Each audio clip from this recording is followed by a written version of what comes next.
अरे सर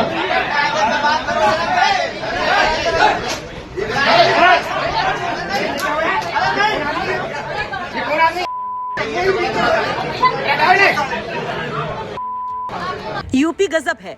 कहीं एक कुर्सी के लिए दो दो अधिकारी भिड़ते हैं, कहीं विधायक जी एसडीएम को भरी भीड़ के बीच बेइज्जत करते हैं। लेकिन अब तो पीलीभीत में जो हुआ वो तो और ही गजब हो गया। मानो अपने सीनियर लीडर्स के नक्शे कदम पर चल पड़े हैं नीचे वाले पंक्ति के नेताजी कि उतर आए हैं दबंगई पर, गुंडई पर की भरी मीटिंग में सबके सामने अधिकारी पर बरसा दिए जाते हैं थप्पड़, गरियाए जाते हैं अधिकारी, धकियाए जाते हैं अधिकारी। और इस बड़के कांड का आरोप लगा है जिला पंचायत सदस्य और खुद को भावी उम्मीदवार बताने वाले नितिन पाठक और उनके चेले पर। पहले कृषि अधिकारी नरेंद्र पाल के ऊपर बोतल फेंक की जाती है, उसके बाद बैठक में खड़ा एक शख्स उनका गिरेबान पकड़कर उनको खींच कर मारता है। तस्वीरें अब सोशल मीडिया पर वायरल हैं। लोग शेयर कर सवाल भी पूछ रहे हैं कि आखिर कैसे एक पढ़े लिखे अधिकारी के साथ यूं मारपीट की जा सकती है। अब जरा माजरा समझ लीजिए। बताया जा रहा है कि जिला पंचायत की बोर्ड की बैठक चल रही थी, जिसमें खाद और यूरिया की दिक्कत का मुद्दा उठा, जिस पर बहसा बहसी होती है। और इस दौरान कृषि अधिकारी कुछ ऐसा बोल गए कि मीटिंग रूम में बवाल हो गया। देखिए, हम दे रहे हैं, हमें मीट्रिक टन ये नहीं आता, हमें किसान लोग, हमें पता, हमें खाद डालने के लिए नहीं मिल रही, तो क्या ब्लैकमेलिंग करवा रहे हो आप? तो आज की डेट में रुको तो अगर किसान, आप दूसरी बात, आप दूसरा पक्ष, किसान खाद खाएगा क्या या हमारे जानवर खाएंगे? शायद अधिकारी लोग ले गए होंगे अपने घर उठा के। तुम क्यों चिल्लाएंगे भाई? ऐसा हो सकता है अधिकारी लोग ले गए हों सब।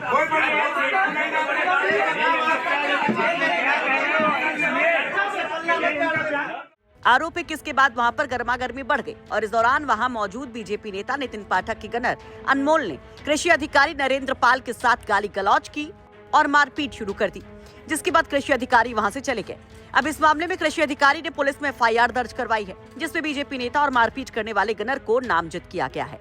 वहीं डीएम साहब कह रहे कि इस बात को पुख्ता किया जाएगा, कभी भी कहीं भी किसी भी बैठक में इस तरह की घटना फिर से ना हो।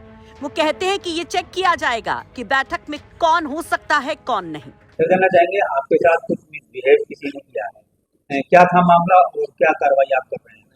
जिला पंचायत की बैठक थी, उसमें यूरिया को लेकर चर्चा चल रही थी, तो उसमें एक दो लोगों द्वारा मिसबिहेव किया गया, गाली गलौज की गई और हाथ भी उठाया गया। और इसमें हम अभी डीएम सर से चर्चा करके तो इसके बाद अगली कार्रवाई हम करेंगे। जानते हैं उन लोगों को? हाँ जानते हैं, लोगों ने बता दिया, हम जानते हैं। इसमें किसका हाथ था? कोई पीछे से कौन था? कोई मेंबर था या? मेंबर बताया जा रहा है, लेकिन मेंबर के लोग प्रतिनिधि थे, मेंबर नहीं है, ऐसे पता जानकारी मिल रही। इसमें हम लोगों ने कल ही कार्रवाई कर दी थी और जो ये बहुत ही निंदनीय काम किया गया है और इस पर हम लोगों ने बहुत कठोर कार्रवाई के लिए निर्देश दिए हैं। एसपी साहब से भी बात हो गई है और एफआईआर दर्ज हो गई है और आज हर हाल पर गिरफ्तारी होगी।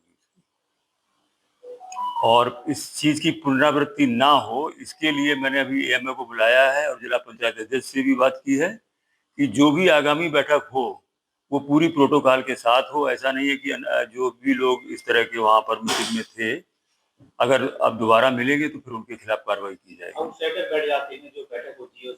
हाँ, उनको बिल्कुल हम लोग रोक लगा दी। अभी एएमओ को बुला करके मैंने सख्त निर्देश दिए हैं कि जो भी आगामी बैठक की जाए वो विद प्रोटोकॉल के साथ, जो मेंबर हैं वही अंदर बैठेंगे और पूरी हम लोग पुलिस फोर्स उनको उपलब्ध कराएंगे और ये दोबारा ऐसी घटना नहीं हो। लेकिन सबसे बड़ी बात है कि भले ही डीएम साहब कुछ भी कह रहे हो, भले ही मामला दर्ज कर लिया गया हो, लेकिन सरेआम एक अधिकारी की पिटाई के बाद माहौल बिगड़ चुका है। कृषि विभाग के अधिकारियों ने मोर्चा खोल दिया है। ये तमाम कर्मचारी हड़ताल पर बैठ गए हैं। कलेक्ट्रेट में भयंकर बवाल मचा हुआ है और न केवल कलेक्ट्रेट में बल्कि सोशल मीडिया पर भी, और विपक्ष भी भरपूर फायदा उठा रहा है इस मौके का, सवाल पर सवाल दागकर। पीलीभीत से सौरभ पांडे की रिपोर्ट, यूपी तक।